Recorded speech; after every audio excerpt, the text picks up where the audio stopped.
أعوذ بالله من الشيطان الرجيم بسم الله الرحمن الرحيم وإذ قال ربك للملائكة إني جاعل في الأرض خليفة قالوا أتجعل فيها من يفسد فيها ويسفك الدماء ونحن نسبح بحمدك ونقدس لك قال إني أعلم ما لا تعلمون وعلم آدم الأسماء كلها ثم عرضهم على الملائكة فقال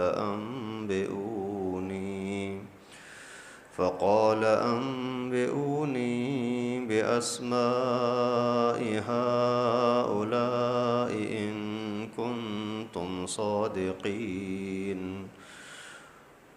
قالوا سبحانك لا علم لنا إلا ما علمتنا إنك أنت العليم الحكيم قال يا آدم أنبئهم بأسمائهم فلما أنبأهم بأسمائهم قال ألم أقل لكم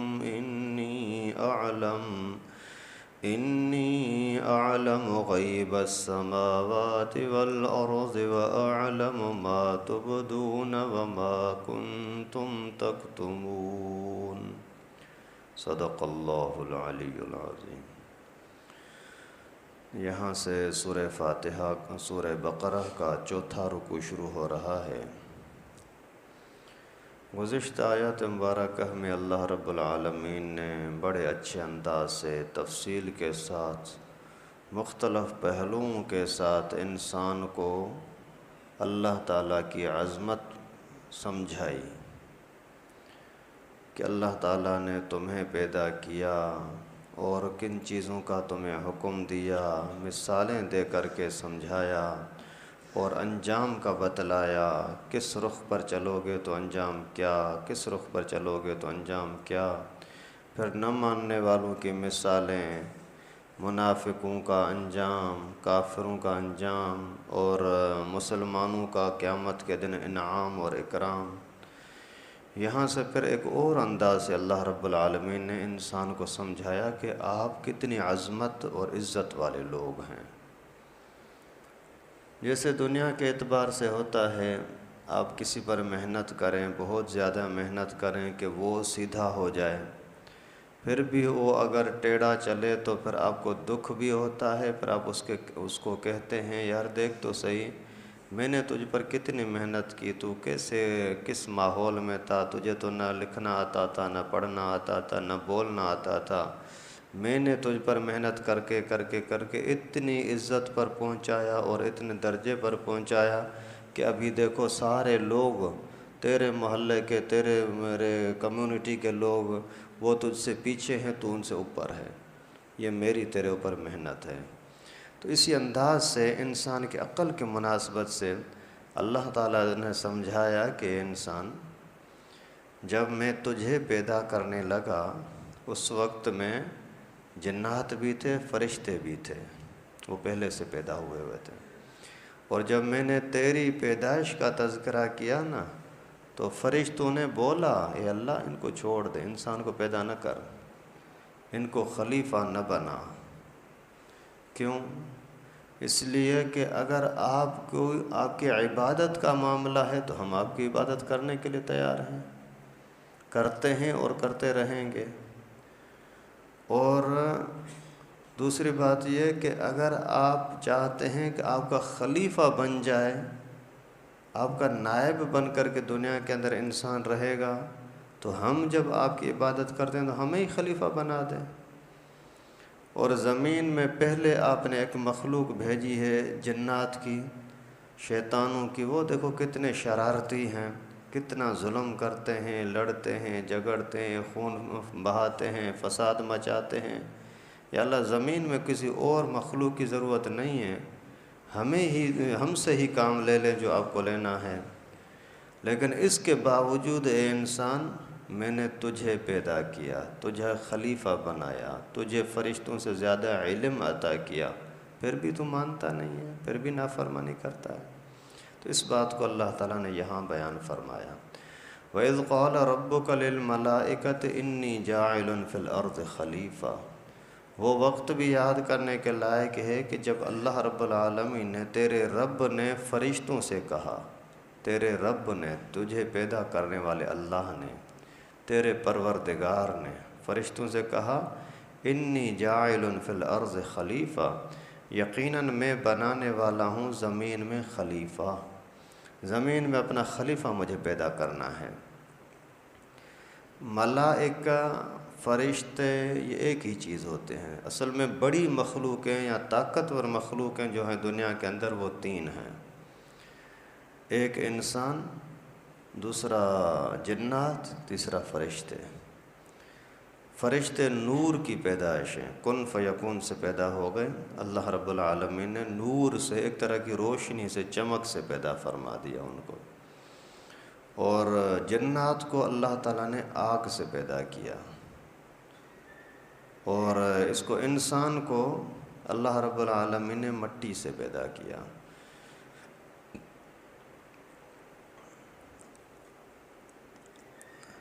ابھی انسان کی پیدائش مٹی سے ہوئی، کس طریقے سے پیدائش ہوئی، پہلا مرحلہ کیا تھا، مفسرین کرام نے بڑے تفصیل کے ساتھ باتیں لکھی ہیں کہ اللہ رب العالمین نے جبرائیل کو فرمایا کہ جاؤ جبرائیل، مٹی کا کچھ ٹکڑا لے آؤ، اسی سے مجھے انسان بنانا ہے۔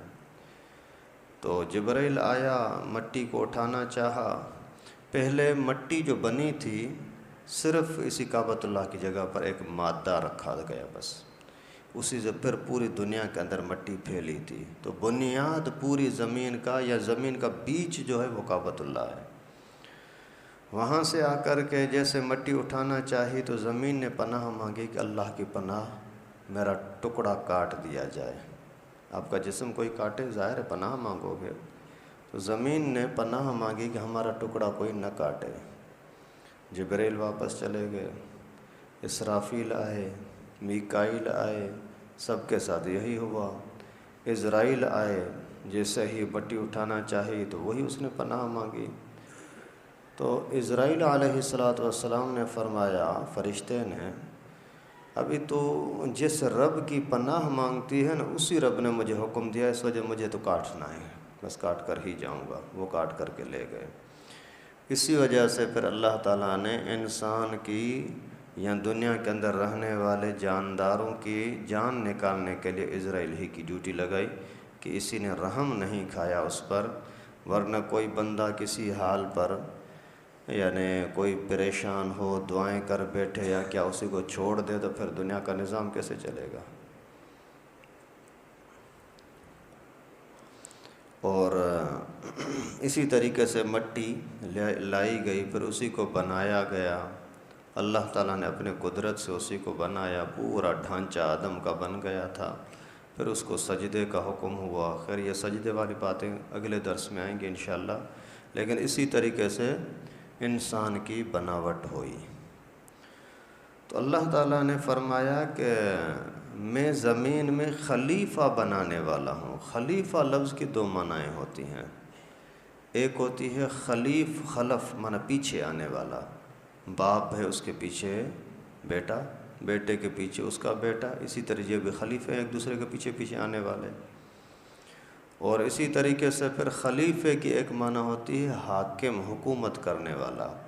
تو یہاں بھی حکومت کرنے والا معنی ہے، نائب اور اسی کا پیچھے آنے والا نہیں، کیونکہ اللہ رب العالمین کا تو کوئی وارث ہے ہی نہیں۔ انسان کو اللہ کا وارث تو نہیں ہے کہ اللہ تعالیٰ کی قدرت کا مالک ابھی انسان بن جائے، نہیں، بلکہ اس سے مراد ہے خلیفہ یعنی حکومت کرنے والا۔ اللہ تعالیٰ نے انسان کو حاکم بنا کر کے بھیجا ہے کہ اس کی جانوروں پر بھی حکومت ہوگی، زمین پر بھی حکومت ہوگی، انسانوں پر بھی حکومت ہوگی۔ اس وجہ سے اس کو بنایا خلیفہ۔ خلیفہ جب بنانے کی بات کی تو فرشتوں نے بولا قالوا اتجعل فیہا من یفسد فیہا ویسفک الدماء، یا اللہ آپ ایسی مخلوق کو پیدا فرماتے ہیں جو دنیا کے اندر فساد مچائیں گے اور خون بہائیں گے۔ اتنا بڑا جرم، خون بہانا، کسی کو قتل کر دینا، ایسا کام کریں گے انسان، اور فساد مچائیں گے، ایک دوسرے کے ساتھ لڑ جھگڑ کر کے دوسروں کی چیزوں پر قبضہ کریں گے، ایک دوسرے کے ساتھ مقابلے میں آئیں گے۔ یہ ان کو کیسے پتہ لگا کہ ایسا ہوگا؟ وہ جنات سے دیکھا تھا۔ جنات پہلے اس طرح کی شرارتیں کرتے تھے تو ان کے ذہن میں آیا کہ شاید یہ انسان بھی پھر جا کر کے ایسا ہی کریں گے۔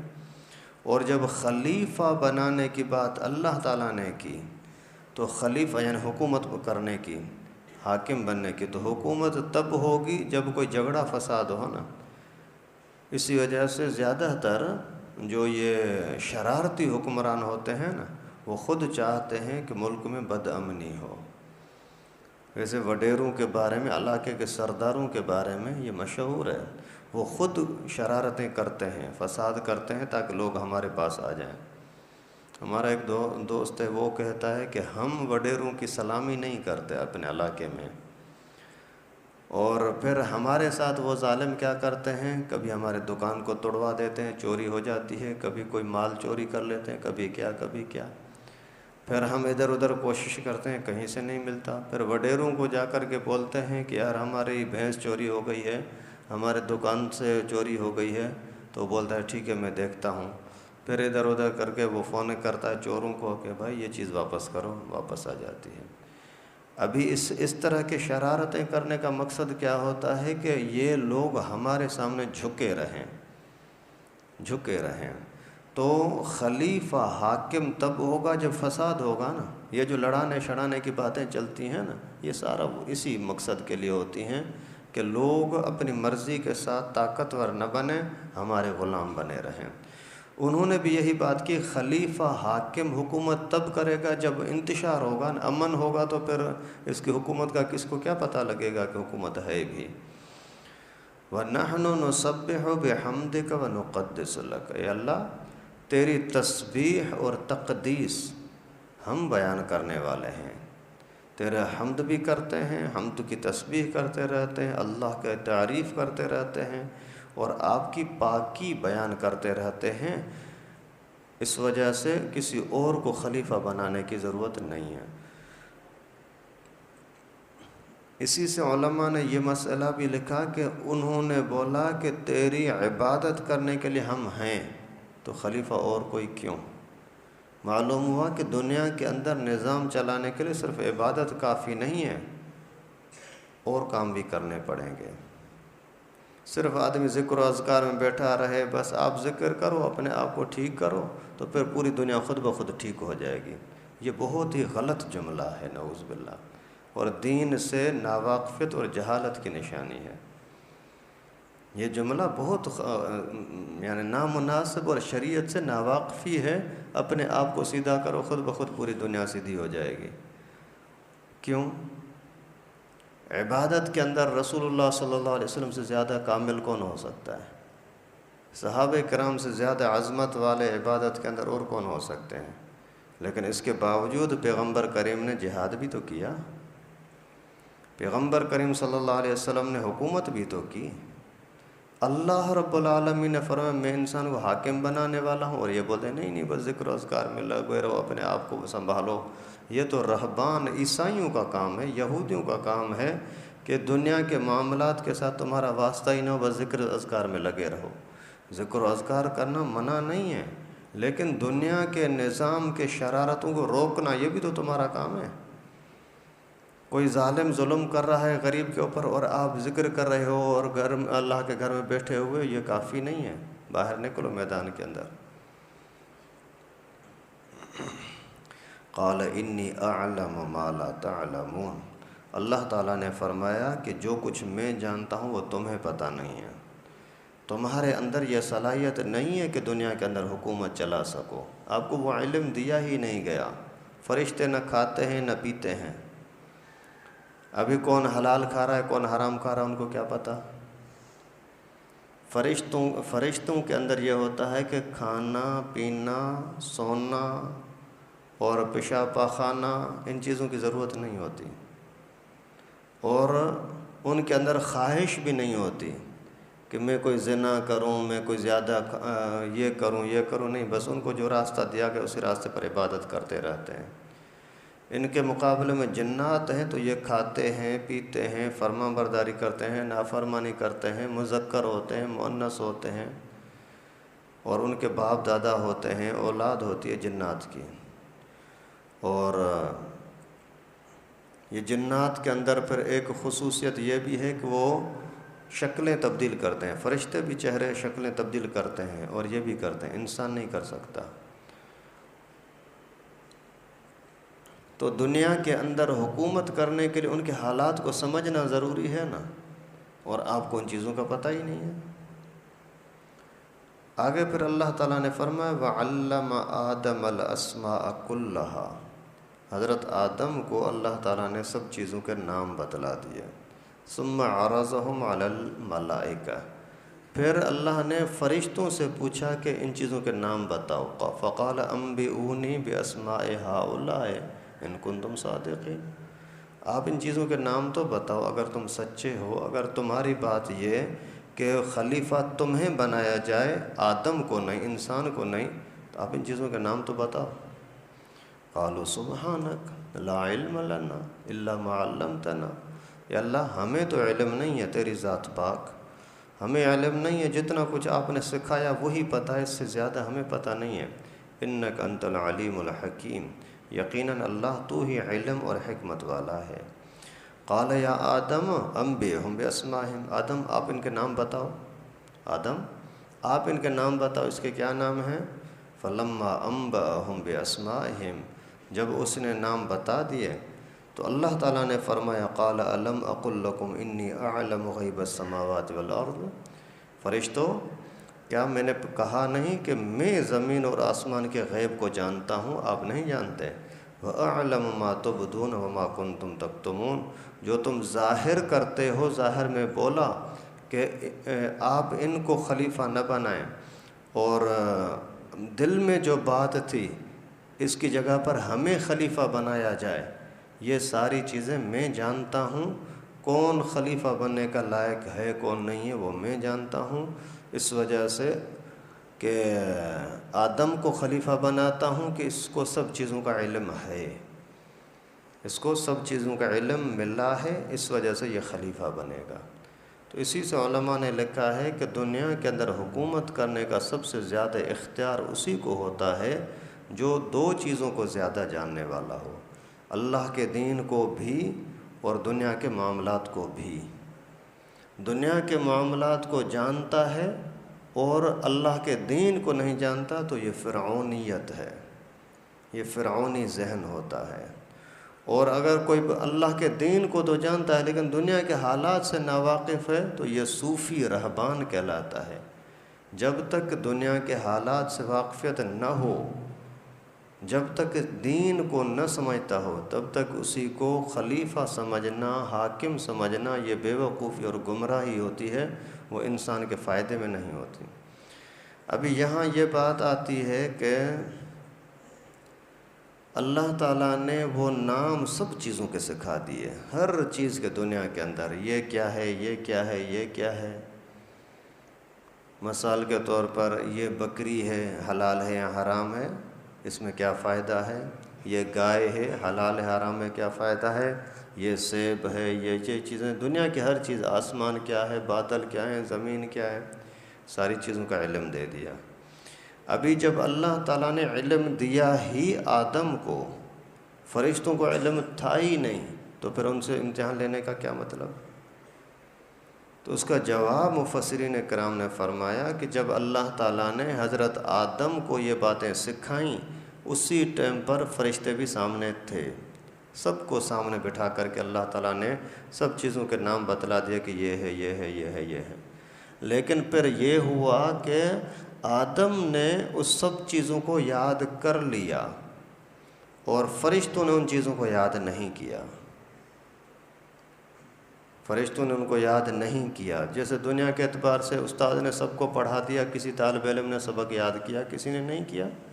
اللہ تعالیٰ نے نام تو سب کو بتا دیے، فرشتوں نے یاد نہیں کیا، آدم نے یاد کر لیے اور پاس ہو گیا۔ پاس ہونے کے بعد پھر انعام کیا ملا وہ تو اگلی آیت میں آئے گا کہ اللہ تعالیٰ نے فرمایا ابھی سارے اس کو سجدہ کرو۔